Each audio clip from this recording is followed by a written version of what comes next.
दोस्तों आपने देखा होगा कि मस्जिद अक्सा जिसको लेकर आए दिन फिलिस्तीन और इसराइल में जंग चल रही होती है और एक बार फिर इसराइल और फिलिस्तीन के बीच जंग की शुरुआत हो चुकी है। दोस्तों क्या ये मस्जिद कोई खास जगह है जिसको लेकर मुसलमानों को जख्मी किया जा रहा है और इस्लाम में इस मस्जिद का क्या खास मकाम और अहमियत है। आज के इस वीडियो में हम इस मस्जिद के बारे में ऐसे 10 हकीकत बताएंगे जो आपको मालूम होना जरूरी है। नंबर 1 दोस्तों मस्जिद अक्सा के वैसे कई अलग अलग नाम है लेकिन मशहूर नाम मस्जिद अक्सा और बैतुल मुक़द्दस है। नंबर 2 मस्जिद अक्सा इस्लाम की 3 बाबरकत मस्जिदों में से एक है।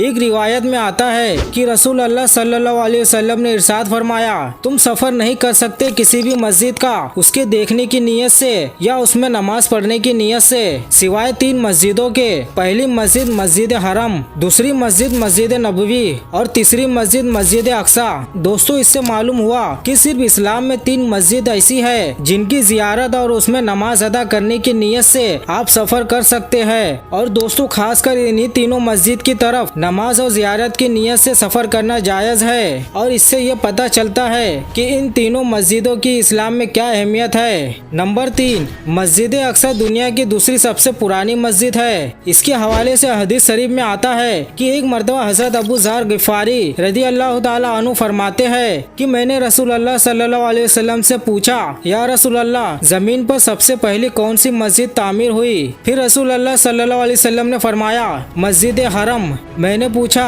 फिर कौन सी? आपने फरमाया मस्जिद अक्सा। मैंने पूछा दोनों की तामीर में फासला कितना है? आपने फरमाया 40 साल। दोस्तों इससे ये पता चलता है कि सबसे पहले मस्जिद हरम तामीर हुई और उसके बाद मस्जिद अक्सा तामीर हुई। इसकी तामीर हजरत दाऊद अलैहिस्सलाम और उनके बेटे हजरत सुलेमान अलैहिस्सलाम ने की। नंबर 4 मस्जिद अक्सा मुसलमानों के लिए पहला किबला था। नमाज के लिए काबे की तरफ रुख का हुक्म नहीं हुआ था। हदीस शरीफ में आता है कि हजरत बारा बिन आजिब रजी अल्लाह ताला अन्हु फरमाते हैं कि मैंने रसूल अल्लाह सल्लल्लाहु अलैहि वसल्लम के साथ बैतुल मुक़द्दस की तरफ मुंह करके 16 या 17 महीने नमाज अदा की। फिर हमको किबला बदलने का हुक्म हुआ लेकिन किबला बदल जाने से इस मस्जिद का मकाम व मर्तबा खत्म नहीं हुआ। दोस्तों इस हदीस शरीफ से ये मालूम होता है कि मुसलमानों ने 16 या 17 महीनों तक इसी की तरफ रुक करके नमाज अदा किए थे। बाद में मुसलमानों का किबला काबा शरीफ हो गया। नंबर 5 मस्जिद अक्सा एक ऐसी जगह है जिसमें अल्लाह ताला ने बरकतें रखी है। कुरान में सूरह बनी इसराइल में अल्लाह ताला फरमाता है, बड़ी मुकद्दस है वो जात जो अपने बंदे को रातों रात मस्जिद हरम से मस्जिद अक्सा ले गई, जिसके माहौल को हमने बरकतों से मामूर रखा है। मकसद ये था कि उनको हम अपनी निशानियाँ दिखा दे। बेशक अल्लाह खूब सुनने और देखने वाला है। नंबर 6 मस्जिद अक्सा एक ऐसी जगह है जहाँ से हमारे नबी पाक सल्लल्लाहु अलैहि वसल्लम मेराज का सफर शुरू किए। अल्लाह ताला ने जिब्राइल अलैहिस्सलाम को भेजा, वो हमारे नबी करीम सल्लल्लाहु अलैहि वसल्लम को पहले मस्जिद हरम तक लाए और फिर मस्जिद हरम से मस्जिद अक्सा ले गए और वहाँ से आसमानों की तरफ रब की मुलाकात के लिए ले गए।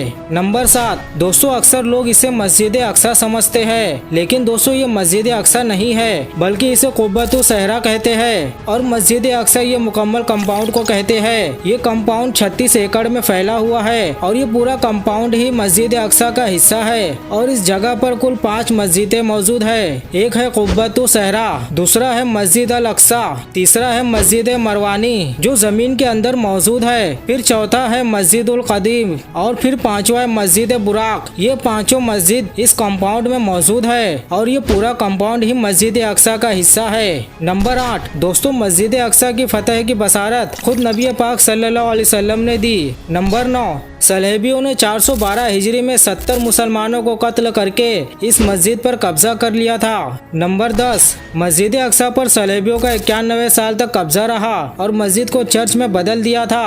फिर सुल्तान सलाहुद्दीन अय्यूबी ने सलेबियों से जंग करके इसे वापस लिए और मस्जिद को अपनी पहचान वापस की और उसको फिर से एक मस्जिद की शक्ल में वापस लाए। अल्लाह ताला मस्जिद अक्सा को दुश्मनों के बुरी नज़र से बचाए और मस्जिद अक्सा और फिलिस्तीन के मुसलमानों की हिफाजत फरमाए। आमीन।